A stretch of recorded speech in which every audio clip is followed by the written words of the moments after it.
In this video, I'm continuing to look at Android Studio and taking the sort of compose approach. So no activity underscore main XML. And I'm not, this doesn't do much. It's the simplest little tic-tac-toe game, no game logic, nothing really interesting at all, except I have 9, I think, outlined text fields where I start off with some little dash, and then I can type in them. And X's, I can type anything, but I'm typing X's and O's because it's tic-tac-toe. So there's not a lot of logic here. It's mainly just the code to build this sort of bare bones tic-tac-toe board. So here we go. Okay, so I'm going to remind you when you file new project, I'm choosing this empty activity. And here's the sort of hello world version. And it gives you the main activity. There's no layout under here. It gives you the main activity and it gives you this color theme type.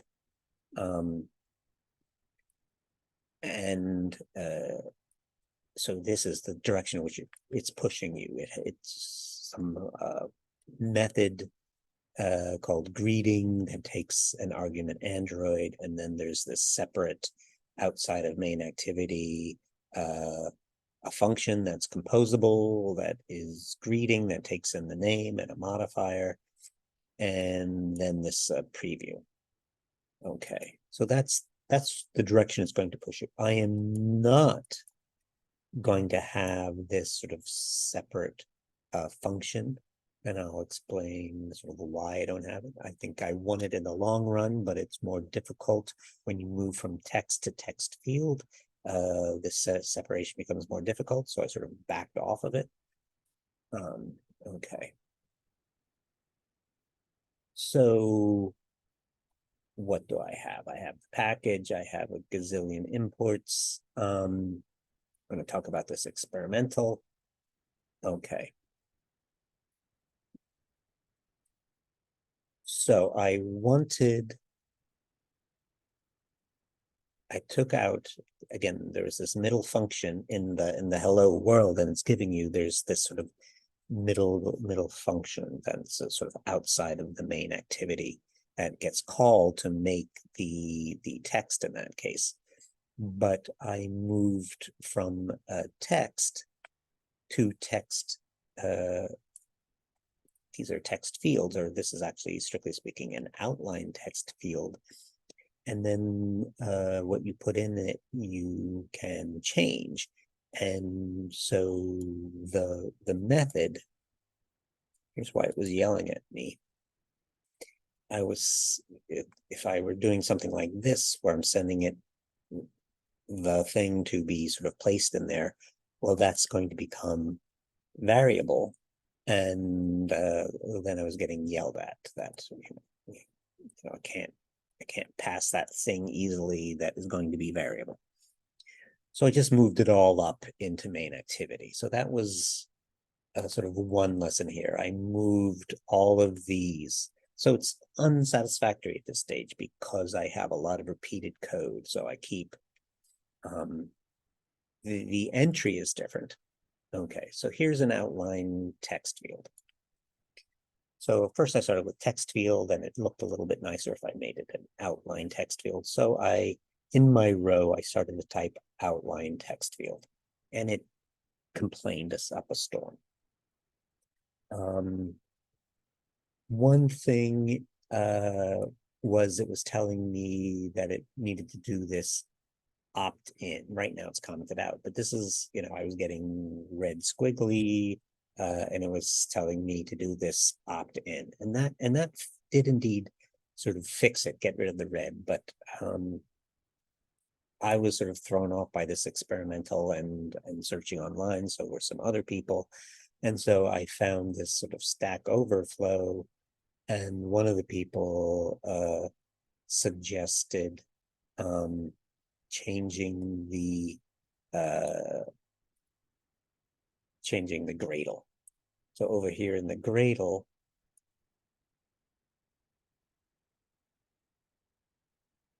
here is the change. Here's what sort of came, and I am in Flamingo, and I'm in a lab where I don't have the ability to update. So I don't even necessarily have the most up-to-date Flamingo. So I'm not in Giraffe, and I can't really improve upon, I can't really update my Flamingo. So this might not occur for everybody who is in Giraffe or has an updated Flamingo, but I had this problem and I saw other people did as well. And one of the things is just to, it tells you to do this opt-in and it does indeed solve the problem. Just the idea that you're using something experimental that's not stable is a little, I freaked out, other people freaked out. Okay. And one other possibility was to change the build gradle and go from Android X compose material 3 to add some more numbers here, and that fixed it. So some people were suggesting putting somewhere in the gradle, but still talking about experimental, and that was just sort of, as people said, just hiding the experimental part. But this part, at least the word experimental has gone away, and it works. And then, of course, if you edit the gradle, you'll have to go through a resyncing of the gradle. Okay. So I edited the gradle. First, I did the experimental version. Then I did the new gradle version. I synced my gradle. Okay. So that was here. So I have a column. I'm going to have 3 rows in my column. So that, well, actually, in some sense, the first thing I have in my column is a text that says tic-tac-toe. You see it there. Then I have a row, and in the row, I have 3 outline text fields. And then I have another row with 3 other outline text fields and another row with 3 outline text fields. Okay. So obviously there's my tic-tac-toe board. 3 rows of 3 of these cells I can type in, of 3 of these outlined text fields. Okay. I want a variable corresponding, or a sort of a state variable corresponding to what's sort of typed in the box, and then I can type it. And so I didn't try to do anything fancy with arrays or 2-dimensional arrays or anything like that. I just made 9 variables, 9 state variables. So I'm using this remember. And I've seen variations on this. I'm using the variation I found in this set of YouTube videos. And he uses this by. It sort of saves you a step, so you're remembering sort of directly, more direct entries, more directly a string rather than text, where you have to go sort of text then dot value or something. So you don't. It's a little more. So the word by is different than what you normally see, but I'm working from this example in this YouTube video, and that required in the imports, this used to say Android X compose .runtime.remember, and if you replace it with just star, so if you're doing all the runtime, then this by thing worked. Okay. So I have declared 9 of these state variables, and I start them off. I could have started them off as quote, but I just started them off as dash to sort of see something in the box. That's kind of obnoxious. It should probably be like a hint rather than an actual text of the box.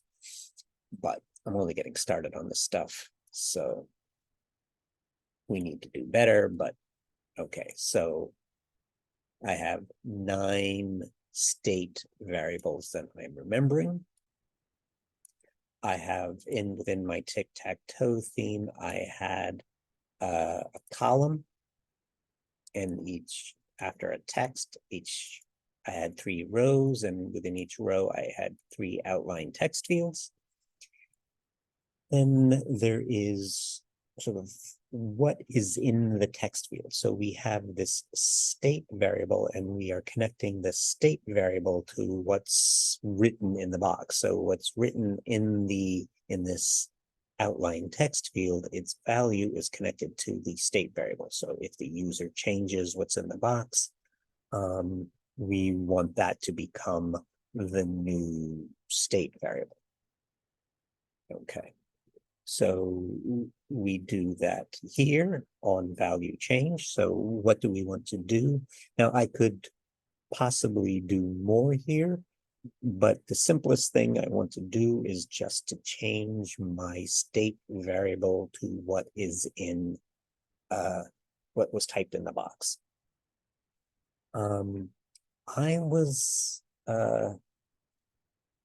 There are versions of this where if you're watching other copying from other people, or following tutorials on YouTube or whatever, sometimes you see that it is there are versions of this where it is implied, and for whatever reason that wasn't working for me, so I put the it in more explicitly.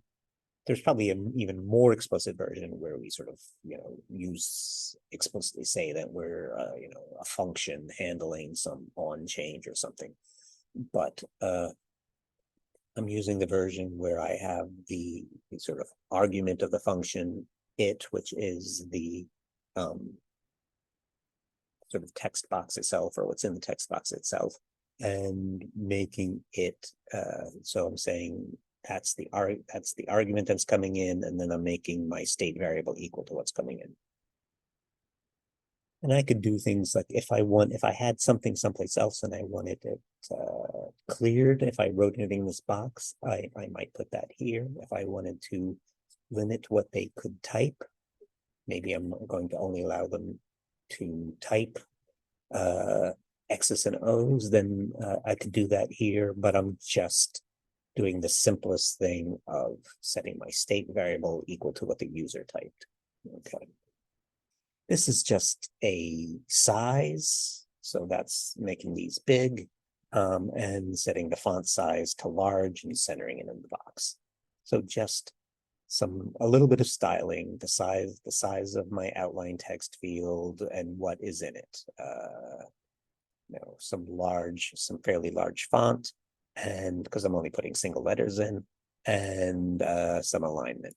And then here's the annoying part here. I need to do better, but I'm just repeat for entry 1, entry 2, entry 3. So there's got to be a better way to do that, but I'm just getting started with this compose stuff. So this is where I am leaving it for now.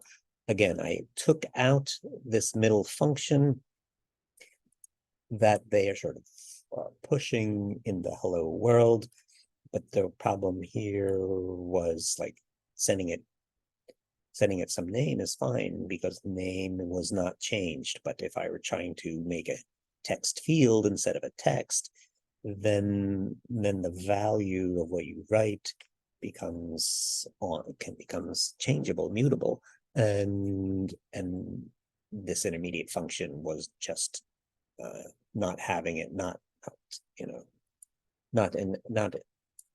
a version as simple as this. There must be a version, but it wasn't easily changed. So I moved it up to the main thing, and rather than being a called function, that simplified my life. And I was following the YouTube video. He had some nice things that this version here made things a little bit simpler because I didn't have to do like entry.value in other places. So this by made my life a little bit easier. And then there was the experimental part. And so the opt-in, that solution worked. But so did the modifying the gradle, sort of pulling in sort of a later version of material 3. Okay, so that's what I wanted to show you in this one. Still a lot of work to do, but some progress on compose, making this tic-tac-toe board, this array, if you will, of outlined text fields that can be edited. Thanks for your attention.